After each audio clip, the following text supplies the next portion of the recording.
नमस्कार, स्वागत है आपका हमारे चैनल में। फ्रेंड, अगर आप हमारे चैनल में पहली बार आए तो चैनल को सब्सक्राइब करके जाना, क्योंकि फ्रेंड क्लास 10 के डिटेल्स वीडियो सब मिलते थे। फ्रेंड इंट्रोडक्शन जान लेते हैं। फ्रेंड अभी जो हम लोग जान रहे हैं वो विज्ञान का जैव प्रक्रम यानी का अध्याय 6, उसका हम लोग पार्ट 3 जान रहे हैं। पार्ट 1 और 2 हमने जान लिया है। तो फ्रेंड चलिए वीडियो को मजेदार तक स्टार्ट करते हैं। प्रश्न 1 हमारा, अमाशय में भोजन कैसी होती है? इसका आंसर है अम्लीय। प्रश्न 2, अमाशय में भोजन आग्नेयाशिक एंजाइम से क्या हो जाता है? क्षारीय। प्रश्न 3, आग्नेयाशिक एंजाइम में किस रस के कारण भोजन क्षारीय होती है? इसका आंसर है पित्त रस। प्रश्न 4, पित्त रस वसा को किसमें तोड़ देता है? इसका आंसर है छोटी छोटी गोलिकाओं में। प्रश्न 5, आग्नेयाशिक एंजाइम में प्रोटीन तथा वसा का पाचन के लिए कौन कौन एंजाइम होते हैं? तो प्रोटीन का पाचन है पेप्सिन और वसा का टिप्सिन। यानी कि एंजाइम का बात करें तो हमारा पेप्सिन और टिप्सिन रहता है, और किसके किसके पाचन के लिए? तो प्रोटीन के पाचन के लिए पेप्सिन और वसा का पाचन के लिए टिप्सिन। प्रश्न हमारा 6 है, क्षुद्रांत की दीवार में क्या होती है? इसका आंसर है ग्रंथियां। प्रश्न हमारा 7 है, क्षुद्रांत में किसके कारण आंत का निर्माण होता है? इसका आंसर है ग्रंथियां। प्रश्न 8 हमारा, आंत रस में प्रोटीन कार्बोहाइड्रेट वसा को किसमें बदल देता है? इसका आंसर है प्रोटीन को अमीनो अम्ल में बदलता है, कार्बोहाइड्रेट को ग्लूकोज में बदलता है, और वसा को वसा अम्ल या ग्लिसरॉल में बदलता है। प्रश्न 9, क्षुद्रांत के अंदर उंगलीनुमा संरचना को क्या कहते हैं? इसका आंसर है दीर्घरोम। यानी प्रश्न 10 हमारा, भोजन का अवशोषण करके शरीर के कोशिका तक कौन पहुंचाता है? इसका आंसर है दीर्घरोम। यानी कि भोजन का अवशोषण करके जितना ऊर्जा निकला उसका अवशोषण करके जो हमारा उत्तक तक यानी शरीर का कोशिका तक पहुंचाता है, तो वो कौन पहुंचाता है? वो हमारा दीर्घरोम। प्रश्न हमारा 11 है, बिना पचा हुआ भोजन कहाँ बेच दिया जाता है? इसका आंसर है बहिदांत में।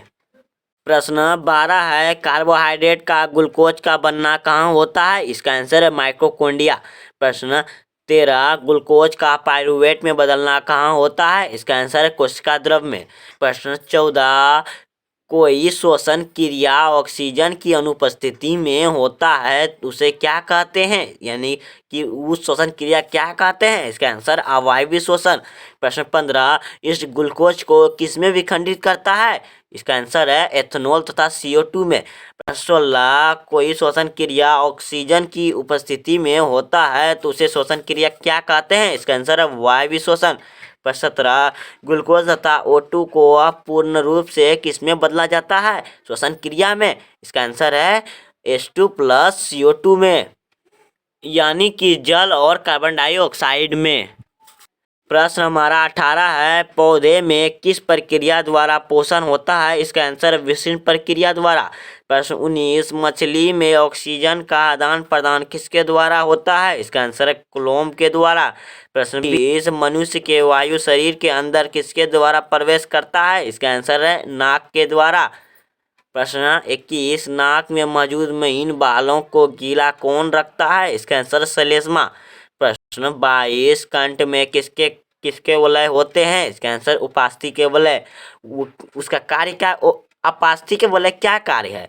जब नाक से कंठ में वायु जाता है तो अपास्थि का वलय देखता है कि जो वायु जा रहा है वायु को कोई रोके ना। ठीक है, इसका यही कार्य है। प्रश्न हमारा 23 है, कुपिका कैसी संरचना है? इसका आंसर है गुब्बारे जैसी।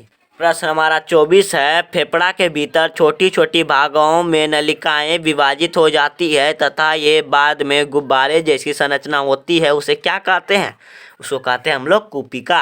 प्रश्न हमारा 25 है, जब हम सांस लेते हैं तो हमें शरीर से क्या होता है? तो इसका आंसर, जब हम सांस लेते हैं तो हमारे शरीर में क्या क्या परिवर्तन होते हैं? इसका आंसर है पसलियाँ ऊपर उठती है और डायफ्राम चपटा होता है।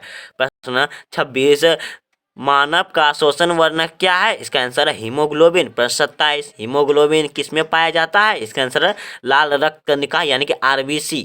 ठीक है, और WBC में ये नहीं पाया जाता, सिर्फ ओनली RBC में पाया जाता है। प्रश्न 28, रक्त कैसा उत्तक है? इसका आंसर तरल संयोजी उत्तक। प्रश्न हमारा 29 है, रक्त में एक तरल माध्यम को क्या कहते हैं? इसका आंसर है प्लाज्मा।